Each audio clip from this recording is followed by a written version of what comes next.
Samantala, muli naman tayong makisilip sa lagay ng panahon ngayong araw. Live mula sa Pag-asa DOST, makakasama natin si Harry Bayona. Harry, good morning. Narinig mo yung imbitasyon nito ni Haji. Kailan tayo magsising-along?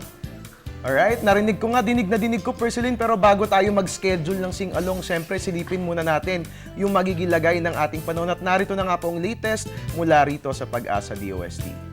Ito nga pong low pressure area na ating binabantayan ay patuloy sa pagkilos, and as of 4 a.m. ito po huling namataan 100 kilometers east ng Borongan, Eastern Samar. Ito nga po yung magdadala ng moderate to occasionally heavy rain showers and thunderstorms. Ito nga po yan sa may Bicol region, ganun din sa Eastern at Central Visayas at sa Northern Mindanao at ganun din sa Caraga. Kung mapapansin nyo po, no, itong LPA na ito ay napakalawak po ng saklaw ng kanyang mga kaulapan, kung kaya't kahit hindi ba direkta maaapektuhan itong Calabarzon, Mimaropa, Western Visayas at rest of Mindanao ay makararanas naman po ng light to moderate rain showers and thunderstorms. Ito po sa atin sa Metro Manila at sa titirang bahagi ng Luzon, walang dapat alalahanin dahil hindi tayo direktang maaapektuhan nitong low pressure area. Pero kung mapapansin po natin sa ating MTSAT imagery, maulap yung ating kalangitan. So asama mararanas tayo ng light rains for today.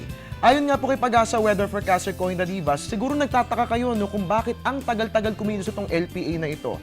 Well, ang sagot po dyan ay dahil po sa northeast monsoon na nakakaapekto sa kalakhang bahagi ng ating bansa. No? So itong low pressure area, ang tendency kasi, di ba, kikilos ito dapat sa kanyang activity. No? Pero hindi ito makakilos dahil itong northeast monsoon binabarahan yung kanyang pagdaan. So ang low pressure area mabagal ang pagkilos na tinatahak.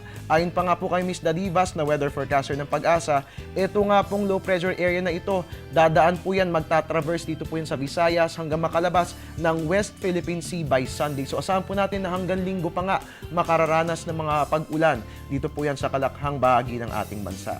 At ang tanong ng karamihan sa atin, no, bakit nga ba hindi natin ito idinedeklara bilang isang bagyo? Ang lakas-lakas ng mga pag-ulan. Ayon nga po sa Pag-asa, para maideklara kasi bilang isang bagyo ang isang low pressure area, kailangan umabot yung wind speed nito sa 45 kilometers per hour. Hindi pa po naaabot ng LPA ang wind speed na ito. No? So bagaman malakas ang mga pag-ulan, hindi pa natin ito maidedeklara bilang isang tropical depression. Asahan din po natin pala na makakaapekto rin tayo makakaranas din po tayo ng effect ng LPA, no, dito po sa Metro Manila by weekend. So paghandaan po natin ang maulang panahon. At mga kababayan, laman din po yung pagkakaranas po nitong holosulu ng storm surge daw po di umano dahil sa masungit na panahon na dulot ng LPA. May katotohanan nga ba mga balitang ito?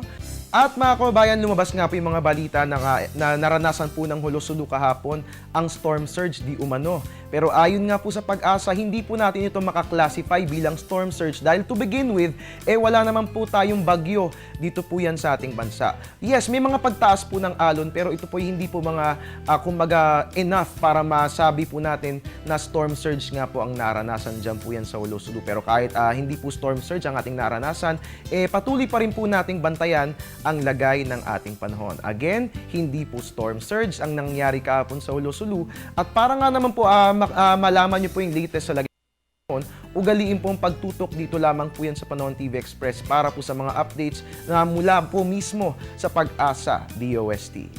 At yan po muna ang latest mula rito sa Pag-asa. At your service po ni Weatherman, Harry Bayona, nagpapaalalang tiwala lang. May tamang panahon ang bawat pagkakataon. Perceline, medyo malat na ko pero kapag magsising-along na tayo, go na go ako dyan. Ano bang kanta ang gusto mong kantahin ko? Okay, Harry, ikaw na rin yung mag-relay ng message kay Amor La Rosa, sabi ni Haji. Maraming salamat, Harry Bayona.